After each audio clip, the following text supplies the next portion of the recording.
Good day to everyone. Today we're going to discuss the statement of the problem. Statement of the problem is used in research work as claim that outlines the problem addressed by the study. It is already the summary of your problem that will give direction to your research study. Without the problem class, you cannot call that as research. It will be a directionless. Number two, should address an existing gap of knowledge and lead to further research. Meaning to say, there is a research gap or there is a insufficient variable which are not yet touched by the previous study, or the issue is still existing in your setting. Meaning to say, the issue was already done in other places but not yet in your place. Example, if I'm going to make a statement of the problem, say I have a broad topic which is learning modalities. I have my specific topic or research topic which is face-to-face learning modality, and my research problem is what are the factors affecting the level of consent of stakeholders at Mangkawa School to face-to-face learning modality as pilot testing implemented by the DepEd in 2020. From that research problem, okay, I formulate a research title which is Stakeholders Consent at Mangkawa School in Face-to-Face Learning Modality as Pilot Testing in 2020. Statement of the problem consists two parts. Number one, okay, we have the general statement or the general statement of the problem. Number two is the specific statement of the problem. Okay, in general statement class, which is the first part, this is a paragraph form stating your main objectives, variables, respondents, setting, and intent or purpose of the study. Say, this is my research problem as I give to you what are the factors affecting the level of consent of the stakeholders at Mangkawa School in face-to-face learning modality as pilot testing implemented by the DepEd in 2020. Okay, my main objectives here, class, because I am asking what are the factors affecting the level of consent, meaning to say, I have here, my main objectives is to identify. You have to choose a working verbs. Example is of this, to identify, to explain, to measure, to assess, to evaluate. Okay, those are example of working verb. Here class, in my research problem, I am asking what are the factors affecting the level of consent of the stakeholders. Meaning to say, I have to identify all the factors affecting the level of consent of the stakeholders.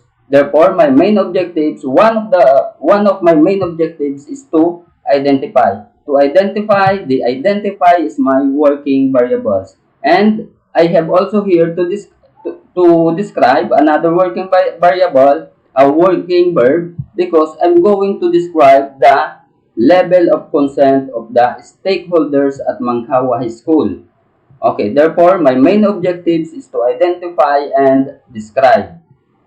The variables here, class, is, okay, this one, factors affecting the level of consent of stakeholders at Mangkawa School in face-to-face learning modality as pilot testing implemented by the DepEd in 2020. That is my variable.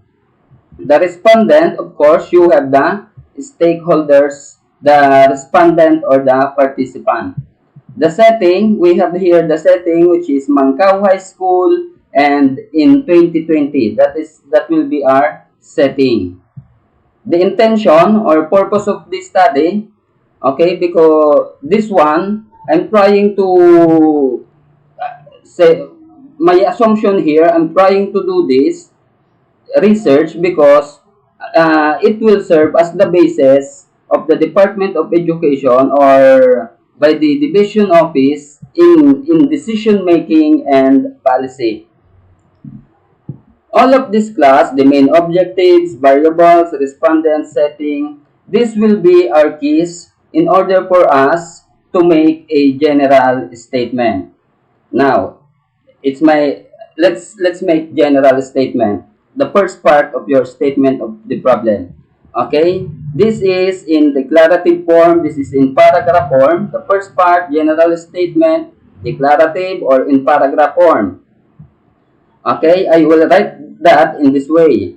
This study aims, meaning to say that is my main objective. This study aims to identify the factors affecting and describe. If you will notice, class, I already mentioned my main objective, which is to identify and describe the level of consent of the stakeholders.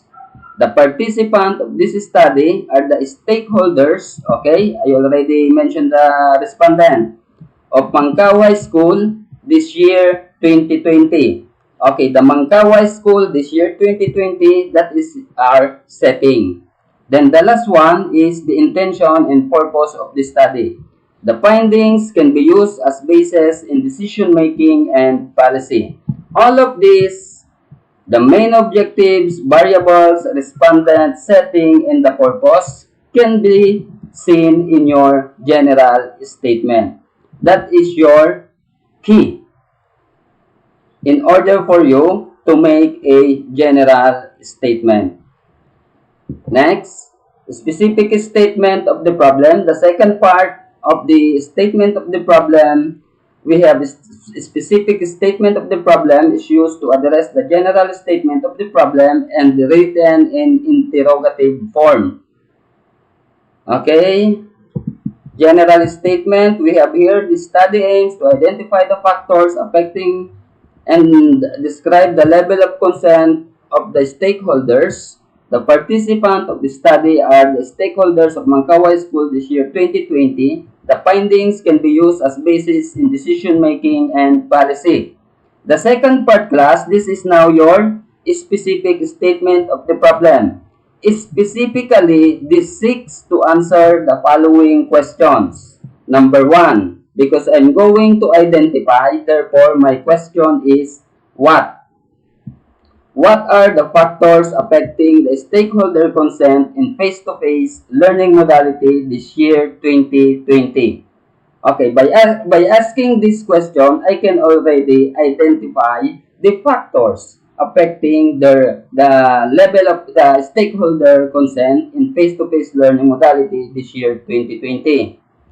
The second one, I'm going to describe what is the average level of stakeholders consent. I'm going to describe it. It is in the peak or highest level of consent, high level of consent, moderate level of consent, low level of consent, or very low level of consent. I'm going to describe their level of consent.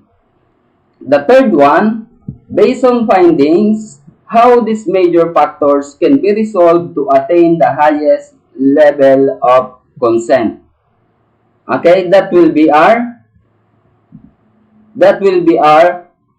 result, or the will serve as the findings in order for us to make a recommendation on the decision making and policy. If you also going to notice, class, your specific statement of the problem will also direct you on what statistical instrument are you going to use.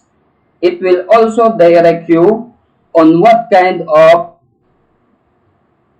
method and design, quantitative design, are you going to use. Since that I am asking here what is, and how, it means, class, this is under a quantitative method and it is under descriptive design. Do you get that?